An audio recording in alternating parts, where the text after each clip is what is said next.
Hey guys, Adam Rose, Vice President and Senior Loan Officer of Western Ohio Mortgage here in Sydney, Ohio.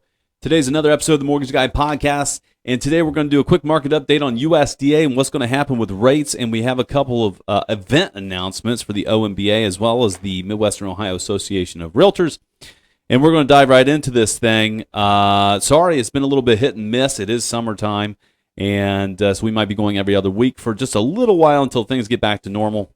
Kids off school, they constantly want to go.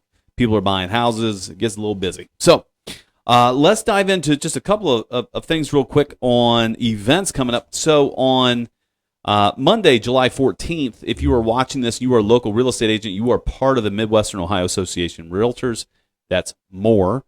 We are putting on, we sponsored it and brought them in. Mosaic Valuation Services is going to be teaching a class, which is a 1-hour CE class for realtors. Reconsiderations of value and appraisal bias.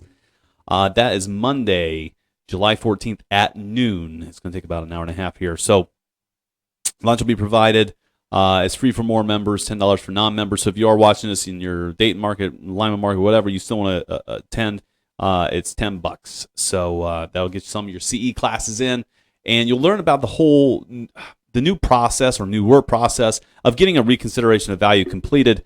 Which isn't just on your lender anymore. We used to just get comps from agents and just send them in and make an argument.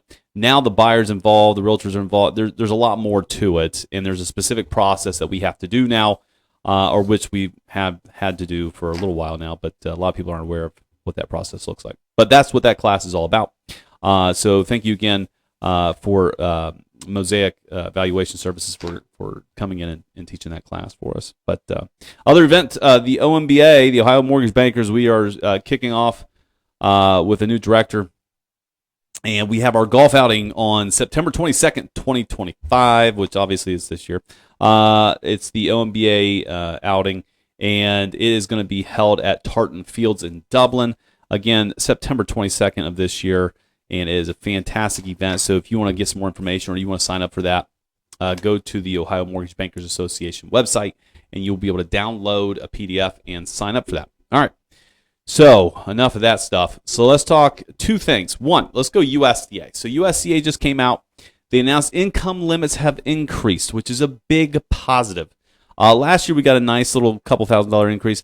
This year is a little bit better. So before it was like $112,000 for a household of 4, $147,000 for a household of 5. USDA income limit for a household of 4 people or less. All right, so it can be including your spouse, girlfriend, fiance, children, you name it. 4 or less people. Max income is $119,850. $119,850. So this could open up the game a little bit to some more buyers. And the household of 5 is $158,000. So if you have a 2-income household, or if you have adult children that live with you that also work, $158,250 is the max income limit for you to qualify. So we can't be over those limitations in order to go USDA. If we could pair that with the non-borrowing occupant, right? The non-borrowing occupant, you know how we run into this with USDA if you have a girlfriend, fiance, married, what have you. If they're working, we have to document their income to ensure that the household's under that mark.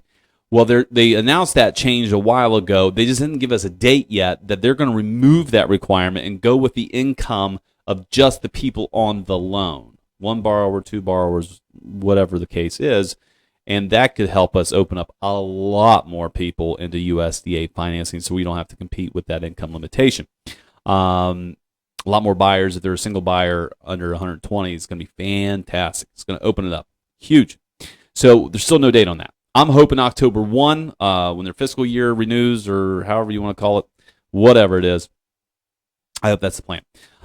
Let's talk rates real quick. Haven't seen any movement, even though the world's on fire, in a positive or really a big negative way. But the Fed did keep the rates unchanged, which we kind of touched on before, that we thought September was going to be, it was like 62% chance that the Fed was going to, our confidence rate, whatever it was, that they were going to drop the rates a little bit.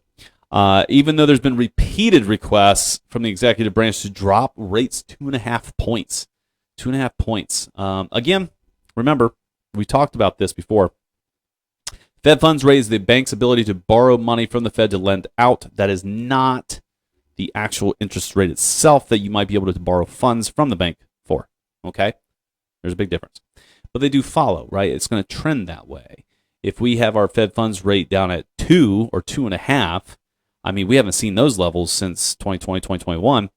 We're going to see, don't quote me, but we could be back into the 4s again, right? That'd be huge. I mean, it'll slowly trickle, right?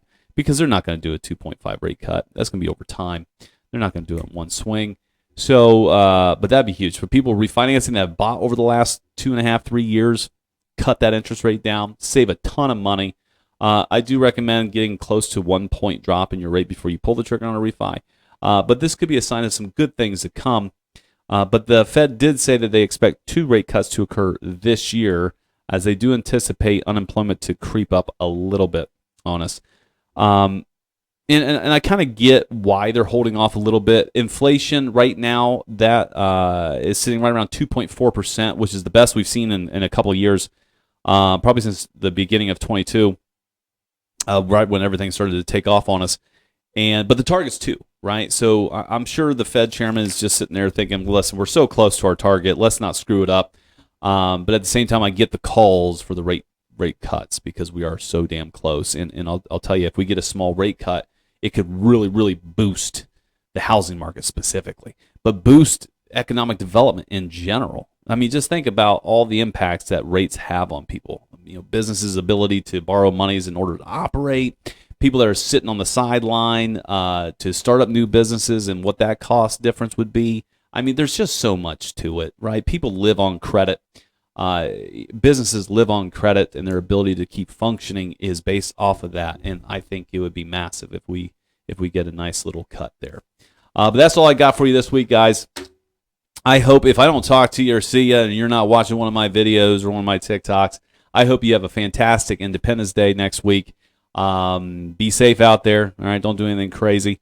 If you're out there house shopping, I'm always available. I may be on the lake next weekend, so it might take me a few minutes to respond, but I'll hit you back up. So thanks again, guys. Remember, subscribe on YouTube. Check us out on Apple and Spotify, and we will catch y'all